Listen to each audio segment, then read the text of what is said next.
إلى حضرة النبي المصطفى محمد صلى الله عليه وسلم وعلى آله وأصحابه وأزواجه وذريته وآل بيته أجمعين ثم الأرواح أهل سلسلة القدر ونشبا جميع العالي سلطان الشيخ محي الدين عبد القادر جيلاني بالقاسم جنيد بغداد خطيب شمباس حضرات شيخ الله شون المكرم شيخ عبد الله مبارك من محمد شيخ مصاحب الوفاة والعارفين وصلهم وفراحهم أرواح والدينا والديكم مشايخنا أشياخكم وأمواتنا وأمواتكم ولمن أحسن إلينا ولمن له حق علينا ولمن أوصانا وأوصانا وقلنا عندك بدعاء الخير مع أرواح جميع المؤمنين والمؤمنات والمسلمين والمسلمات الأحياء منهم والأموات من مشارق أرض مغاربها ومن يمين شمالها ومن قاف إلى قاف ولاد آدم عليه السلام بسم الله الروح الإمام عبد الله بن علي حداد الفاتحة أعوذ بالله من الشيطان الرجيم بسم الله الرحمن الرحيم الحمد لله رب العالمين الرحمن الرحيم مالك يوم الدين إياك نعبد وإياك نستعين اهدنا الصراط المستقيم صراط الذين أنعمت عليهم غير المغضوب عليهم ولا الضالين آمين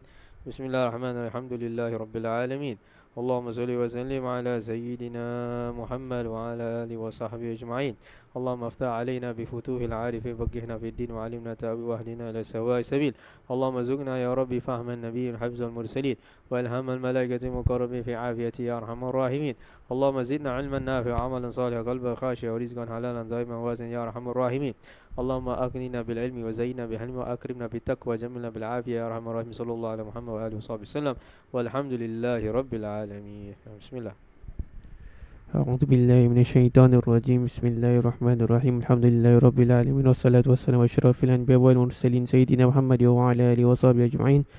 قال مصنف الإمام الحبيب عبد الله بن علوي الحداد في كتاب رسالة سبيل الادكار والاعتبار ونفعنا به علومه في الدارين آمين رضي الله عنكم. رضي الله عنكم. Muka surat 57. Berkata Rasulullah alaihi salam, Al-mautu aqrabu ghaibin yuntadharu. Maut itu adalah perkara gaib yang paling hampir yang sedang ditunggu. Sekiranya maut itu merupakan perkara gaib yang amat hampir kepada kita yang sedang kita menunggunya, maka sewajarnya lah kita berwaspada dan menyiapkan diri untuk menyambut kedatangannya pada bila-bila hal dan keadaan, ataupun pada bila-bila masa dan sempena sekalipun. Berkata Hujjatul Islam Imam Ghazali rahimahullah di dalam buku kecilnya berjudul Al-Bidayah, ketahuilah bahawasanya maut itu tidak menyerang anda pada waktu yang tertentu ataupun pada keadaan yang tertentu, akan tetapi maut tetap akan menyerang anda pada waktu yang tiada diketahui. Maka menyediakan diri untuk maut adalah lebih utama daripada menyediakan diri untuk dunia. Sambung Imam Ghazali lagi di bahagian yang lain dari Al-Bidayah, jangan sekali-kali meninggalkan berfikir dari mengingat kedatangan ajal dan kehampiran maut yang akan memutuskan segala cita-cita, dan bahawasanya ajal maut itu berlaku tanpa pilihan kita sendiri. Ingatlah bahawasanya kita akan menyesal dan putus asa kelak andai kata kita memandang acuh tak acuh terhadap perkara ini. Setengah para salafus salih apabila dikatakan kepadanya, esok anda akan mati, ia akan merasakan tiada suatu perkara pun yang masih kurang yang patut ditambahnya dari amalan solehnya, sebab ia telah terlebih dahulu menyiapkan dirinya untuk berangkat ke akhirat dengan sentiasa bekerja kuat dalam mengerjakan amalan soleh. Setengah para salaf lagi apabila mereka mengingatkan kepada setengah orang, mereka berkata, perhatikanlah apa yang anda buat. Jika dengan perbuatan itu anda tidak keberatan untuk menerima kedatangan maut, maka teruskanlah. Akan tetapi jika dengan perbuatan itu anda benci untuk menerima kedatangan maut, maka hendaklah anda memberhentikannya dengan serta-merta. Di dalam sebuah hadis, kun fid dunya ka'annaka gharibun aw 'abiru sabil wa 'udda nafsaka min ahlil qubur. Anggaplah dirimu di dunia ini sebagai seorang musafir atau seorang yang menumpang lalu, dan hitunglah dirimu sebagai golongan ahli kubur. telah bersabda Rasulullah sallallahu alaihi wasallam, mali walid dunya innama mathali wa mathalud dunya karakibin sara fi yaumin saif farufi' ورفعت له شجرة فقال تحتها ساعة ثم راح عنها وتركها. Apalah yang hendak dikirakan sangat dengan dunia? Umpamaku dan umpama dunia ini laksana seorang penunggang yang sedang berjalan di hari yang panas terik. Tiba-tiba kelihatan olehnya sebatang pohon. Lalu ia pun berteduhlah sebentar di bawah teduhannya. Kemudian dia berangkat lagi dan meninggalkannya. Bismillahirrahmanirrahim. Alhamdulillah wassalatu wassalamu ala asyrafil anbiya wal mursalin sayyidina wa habibina syafi'ina wa qudwatina Muhammad wa ala alihi wa sahbihi ajma'in. Rabbi shrah li sadri wa yassir li amri wa hlul 'uqdatam min lisani yafqahu qawli. Subhanaka la ilma lana illa ma 'allamtana innaka antal alimul hakim. Ilahi anta maqsudi wa ridha wa matlubi atini muhabbataka wa ma'rifatak. Antara perkara yang dapat mendekatkan diri kita kepada Allah Azza wa Jal dan juga melembutkan hati kita, menyucikan batin kita daripada segala perkara-perkara yang mengotorkannya adalah dengan memperbanyakkan ingat maut. Kerana memperingati maut itu akan menjadikan kita kuat dalam beramal salih dan juga menjauhkan diri kita daripada segala kemaksiatan kepada Allah Subhanahu wa taala. Dan perkara maut ini adalah perkara yang paling dekat yang dinanti. Kerana seseorang itu tidak mengetahui bila ajal mautnya akan tiba. Ada orang-orang yang meninggal dunia pada waktu usia yang muda, yang ada dah dewasa, yang ada waktu yang tua dan sebagainya. Maka oleh itu Rasulullah sallallahu alaihi wasallam pun bersabda, "Lau ta'lamul bahaim minal mauti ma ya'lamu ibnu Adam ma akaltum minha saminan." Rasulullah sallallahu alaihi wasallam bersabda, kalaulah haiwan, binatang-binatang ternakan, dia mengetahui apa yang ada selepas kematian, seperti mana anak-anak Nabi Adam mengetahui selepas kematian tu ada hari pembalasan, ma akaltum minha saminan. Binatang itu pun tak akan makan sampai menjadi gemuk. Binatang itu pun akan melakukan ibadah kepada Allah Subhanahu wa taala. Tetapi Allah Subhanahu wa taala tidak memberikan akal kepada haiwan. Maka haiwan itu diciptakan Allah Subhanahu wa taala untuk makan dan minum sahaja. Kemudian apabila mereka telah mati, mereka tidak dihisab oleh Allah Subhanahu wa taala. Itu perbezaan antara kita dengan haiwan. Maka Allah Subhanahu wa taala memberikan kita akal fikiran yang mana kita mengetahui bahawasanya kita akan dihisab oleh Allah Subhanahu wa taala pada hari esok. Setiap amal saleh dan setiap amal buruk akan dipertimbangkan nanti di timbangan di hari kiamat. Maka barang siapa yang mendapati timbangan baiknya lebih berat daripada yang buruknya, maka bergembiralah, Allah Subhanahu wa taala telah ridhamu, telah mengampunimu dan telah akan memasukkanmu dalam syurganya Allah Subhanahu wa taala. Dan sebaliknya, maka seseorang itu akan dimasukkan di dalam nerakanya Allah Subhanahu wa taala. Dan juga Aisyah radhiyallahu taala anha, beliau mengatakan, ya Rasulullah, hal yahsyuru ma'asyuhada ahad ma'asyuhada Uhud? Qala na'am, man yadhkurul maut fil yawmi wal layla 20 marrah. Aisyah bertanya kepada Nabi sallallahu alaihi wasallam, adakah kita ini boleh dibangkitkan nanti bersama orang-orang yang mati syahid seperti orang-orang yang meninggal syahid di peperangan Uhud? Maka Nabi sallallahu alaihi wasallam bersabda, "Naam, betul, boleh. Kamu boleh dibangkitkan bersama orang-orang yang mati syahid di peperangan Uhud seperti Sayyidina Hamzah bin Abdul Muttalib, iaitu Abdullah bin Jash dan Sayyidina Mus'ab bin Umair." Tetapi Nabi SAW mengatakan, "Naam," dengan syarat apa? Man yadhkurul maut fil yawmi wal layla 20 marrah. Siapa yang mengingati maut pada siang hari dan malam hari 20 kali. Tetapi apabila kita mengingati maut, maksudnya kita ni tidak mengetahui kapan ataupun bila maut itu akan datang kepada kita.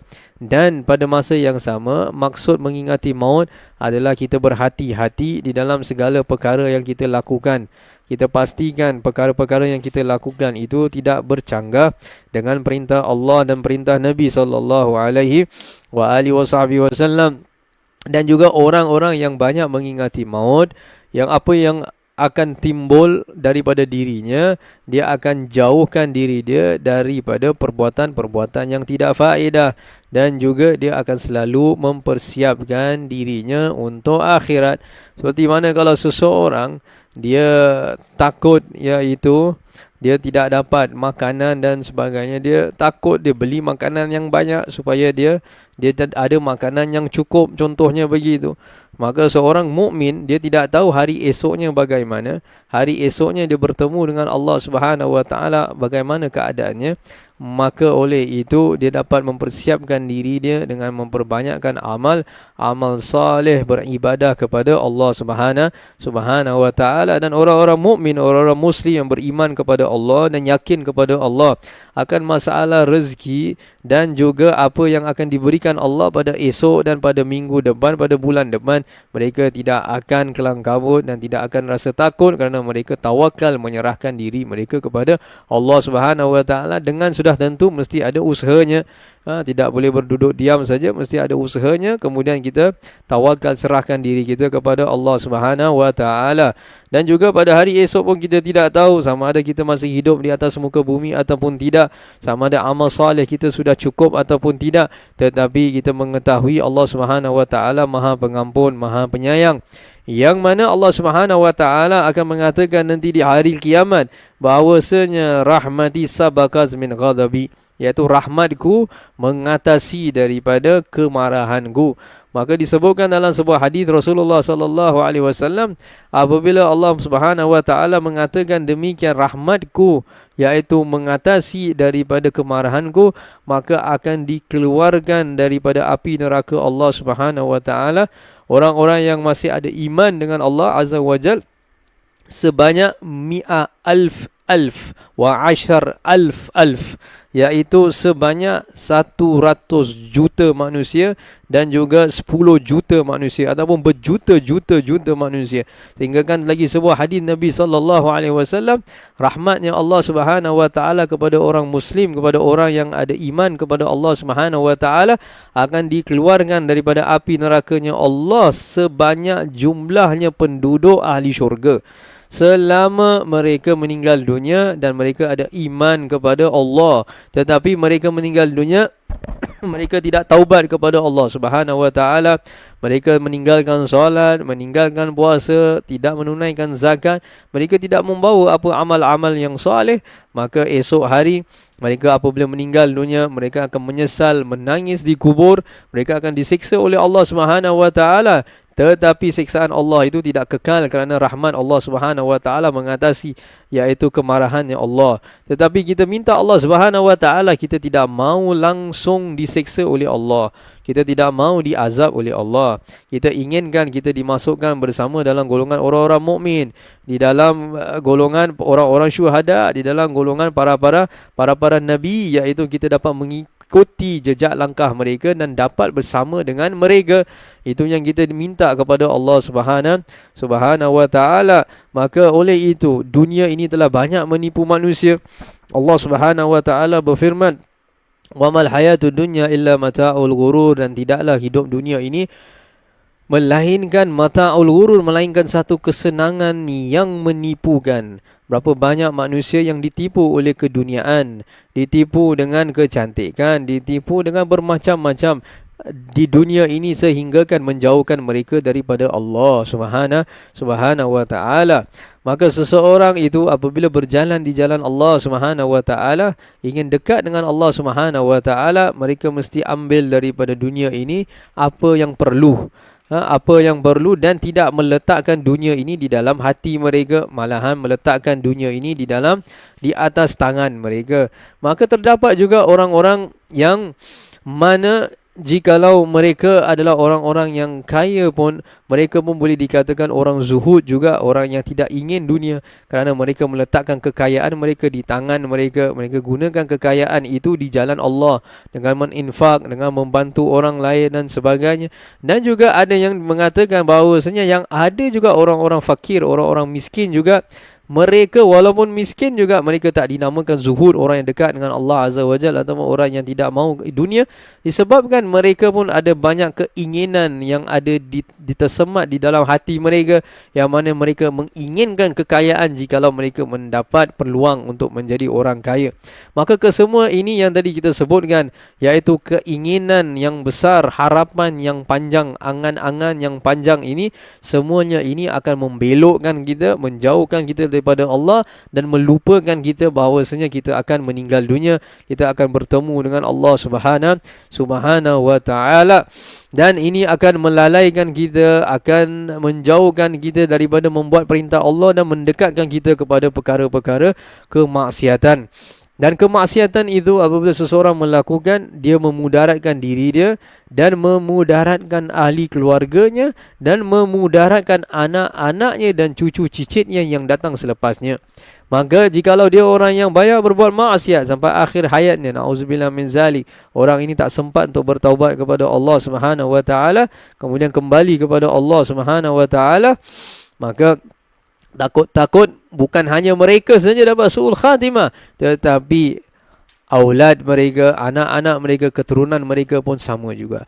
Begitu juga jikalau seseorang orang yang saleh, banyak mengingati maut, melakukan perintah Allah, menjauhi larangan Allah Subhanahu wa taala, bukan hanya saja dia memanfaatkan dirinya, tetapi pada masa yang sama memanfaatkan iaitu ahli keluarganya, anak-anaknya dan seterusnya.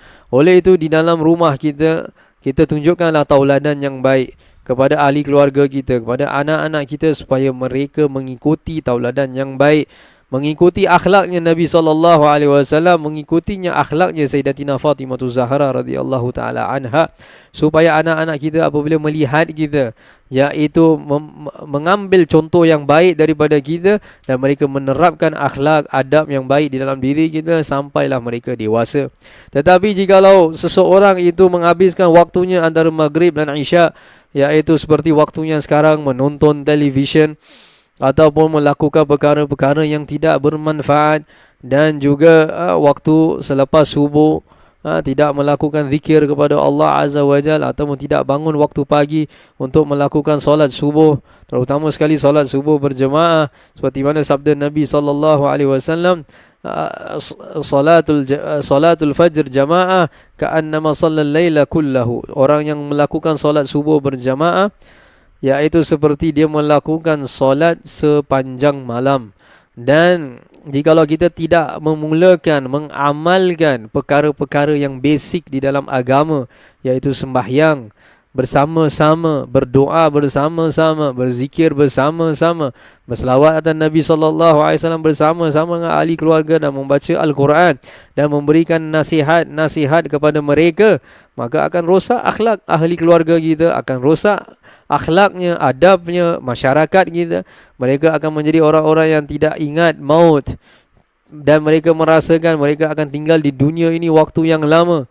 Ataupun yang ada orang-orang mengingatkan bahawasanya mereka tak akan mati, tetapi sesungguhnya setiap orang akan merasakan kematian.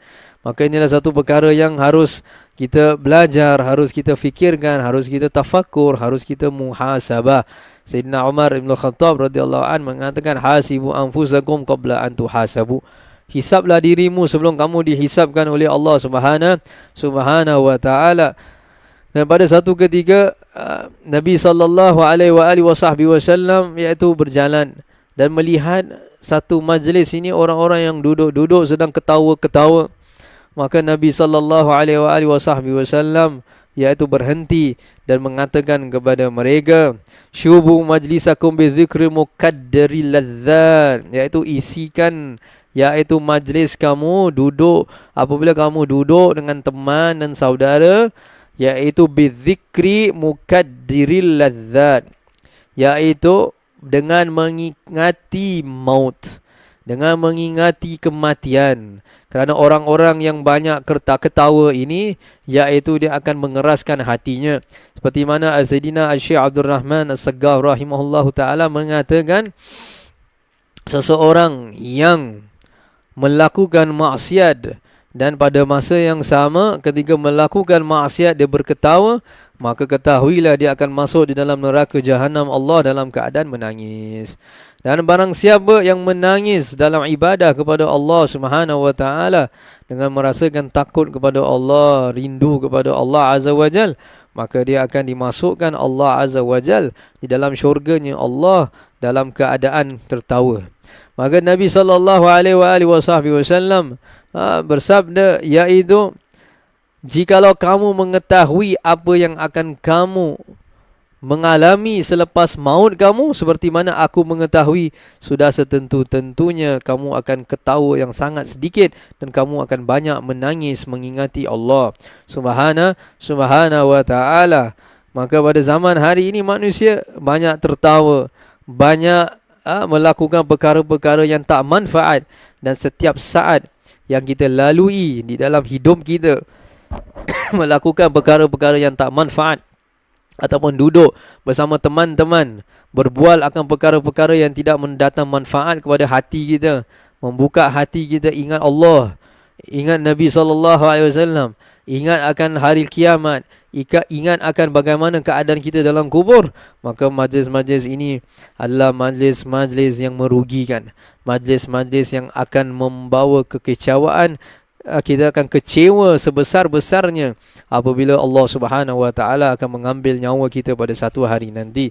Maka oleh itu, bangunlah para hadirin dan hadirat yang dirahmati Allah, sadarkan hati kita, ingatlah kematian itu sangat-sangat dekat dengan diri kita ini.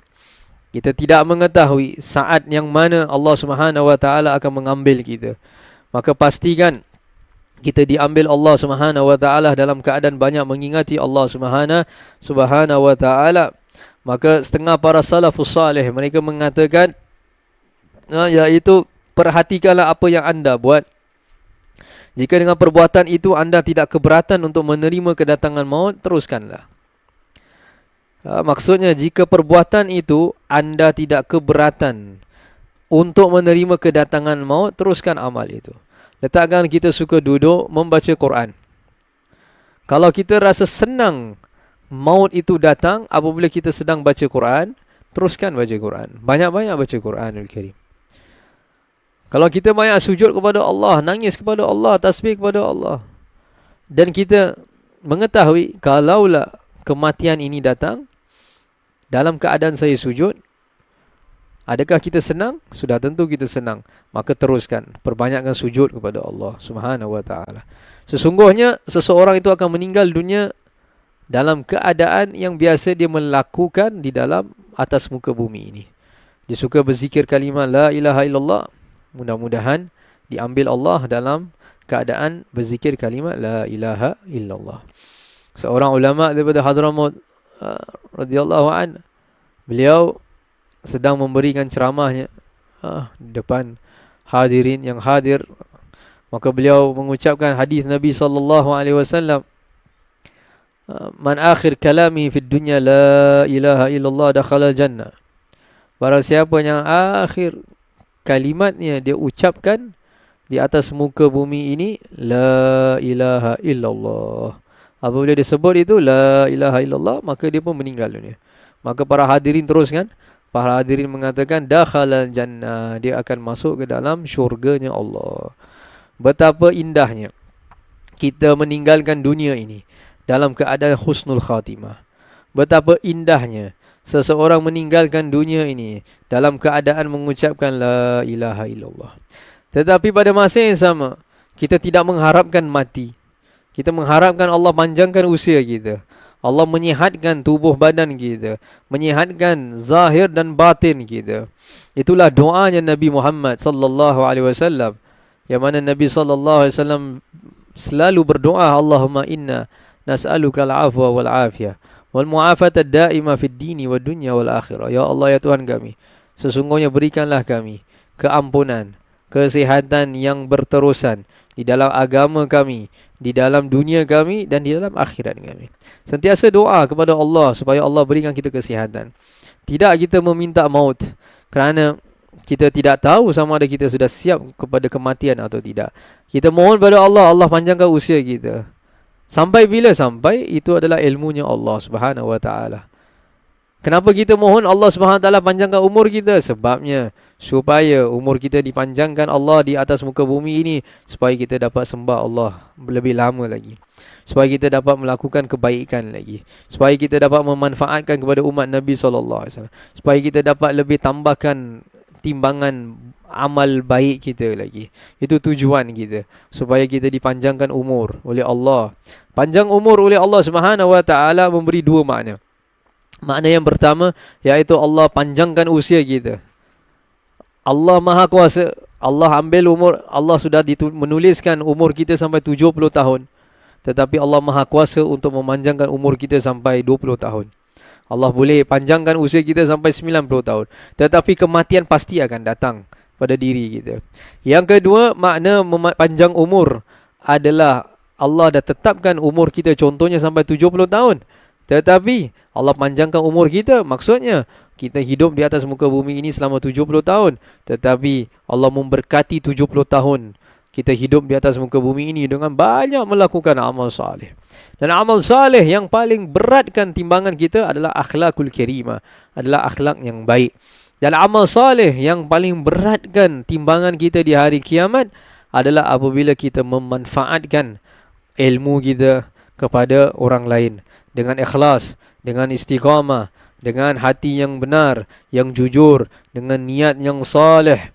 Maka dengan itu kita mengharapkan Allah Subhanahu Wa Taala mengkabulkan doa ataupun amalan-amalan yang paling penting adalah amalan yang diterima oleh Allah Subhanahu Wa Taala. Oleh itu biasanya apabila kita akhirkan solat kita selepas sembahyang, kita doa Rabbana taqabbal minna. Ya Allah, ya Tuhan kami, taqabbal minna, terimalah daripada kami amalan kami, sembahyang kami, rukuk kami, i'tidal kami, sujud kami, doa kami. Seperti sekarang kita banyak doa kepada Allah. Allah mengangkat bala, Allah mengangkat wabak, Allah mengangkat ta'un. Jangan tinggalkan doa-doa ini. Kita doa Allah mengangkat ini musibah atas diri kita, keluarga kita, masyarakat kita di dunia ini, supaya Allah Subhanahu Wa Taala angkatkannya. Allah Subhanahu Wa Taala memudahkan urusan-urusan semua orang, tak kira sesiapa, sama ada orang Islam maupun orang bukan Islam. Kita mendoakan semuanya supaya Allah Subhanahu Wa Taala memudahkan. Kerana sama ada orang Islam atau orang bukan Islam, mereka tetap makhluk Allah Subhanahu Wa Taala dan mereka tetap dikategorikan di dalam anak-anak Nabi Adam alaihissalam. Dan itulah yang diajarkan oleh Nabi Muhammad sallallahu alaihi wa alihi wasallam. Dan Nabi Muhammad sallallahu alaihi wasallam menunjukkan rahmahnya hatta walaupun bukan hanya kepada orang Islam, tetapi kepada orang non-Muslim dan juga hatta kepada haiwan. Kepada haiwan sendiri pun Nabi SAW menunjukkan rahmahnya. Sehingga kan unta pun iaitu mengadu kepada Nabi SAW, iaitu akan pekerjaan yang berat yang diberikan oleh tuannya. Dan unta itu mengadu kepada Rasulullah SAW dan Nabi SAW memanggil iaitu tuannya supaya meringankan bebannya, iaitu haiwannya. Dan ini menunjukkan Nabi SAW rahmatan lil alamin. Nabi SAW adalah rahmat bagi sekalian alam. Dan tidak dinafikan Nabi SAW manusia yang baik, manusia yang paling agung, manusia yang paling dicintai oleh Allah Azza wa Jal, telah menemui ajalnya pada usia 63 tahun sallallahu alaihi wasallam. Jikalau manusia yang teragung, yang terbaik, yang termulia menemui ajalnya dan bertemu dengan Allah Subhanahu wa taala dalam keadaan ridha dan diridai, dan telah diletakkan Allah di dalam tingkatan yang tertinggi di sisi Allah Subhanahu wa taala, maka apa pula kita? Sudah setentu-tentunya kita akan juga diambil oleh Allah Subhanahu wa taala satu hari nanti.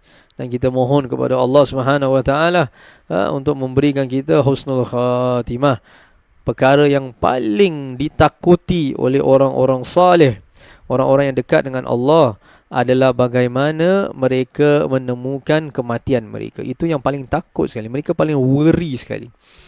Kalau kita worry tak ada duit, worry tak ada makan, kita worry bermacam-macam pekerjaan, Tetapi orang saleh paling worrynya, paling risaunya akhir hayat mereka tu dalam keadaan bagaimana. Dengan mereka istiqamah dengan Allah sepanjang usia mereka, keikhlasan mereka dalam ibadah kepada Allah, itu pun mereka takut bagaimana mereka menemui ajal. Maka sepatutnya orang-orang seperti kita yang banyak dosa, yang banyak kekurangan, yang banyak melakukan maksiat kepada Allah, seharusnya kita lebih tambah takut lagi kita kepada Allah, lebih insaf lagi kita kepada Allah, lebih banyak lagi kita mohon pengampunannya Allah Subhanahu wa taala. Wallahu a'lam bissawab. Mudah-mudahan Allah Subhanahu wa taala memberikan keinsafan kepada kita, mengampunkan dosa kita, ibu bapa kita, ahli keluarga kita. Moga Allah jadikan anak-anak kita anak-anak yang saleh, ahli keluarga kita selamat di dalam naungannya Allah Subhanahu wa taala. Moga Allah Azza wa Jalla mengangkat segala musibah, bala, wabak, taun, dan mana Allah Subhanahu wa taala yang akan menghilangkan segala-galanya insya-Allah. Mudah-mudahan Allah Subhanahu wa taala membersihkan hati kita, jiwa kita. Moga-moga Allah Azza wa Jalla memberikan kita husnul khatimah, akhirkan hidup kita dengan kalimah la ilaha illallah Muhammadur Rasulullah sallallahu alaihi wasallam. Rabbana atina fid dunya hasanah wa bil akhirati hasanah wa qina adzabannar. Wa sallallahu ala sayyidina wa maulana Muhammad wa alihi washabihi sallam. Alhamdulillahi rabbil alamin. Ya Rabbana atarafna bi annana aktarafna أسرافنا لا لظى أشرفنا فتب علينا توبة تغسل كل حوبة واستر لنا العورات آمين روعاتي واغفر لوالدينا ربي ومولودينا والأهل والإخوان وسائر خلاني وكل ذي محبة أو جيرة أو صحبة والمسلمين أجمع آمين ربي فاسمع فضلا وجودا من لا باكتساب منا بالمصطفى الرسول نحظى بكل سوء بالمصطفى الرسول نحظى بكل سوء بالمصطفى الرسول نحظى بكل سوء صلى وسلم رب عليه عد الحبيب وآله وصحبه عدادة شي صحبه الحمد لله في البدء والتناهي. السلام عليكم ورحمة الله وبركاته.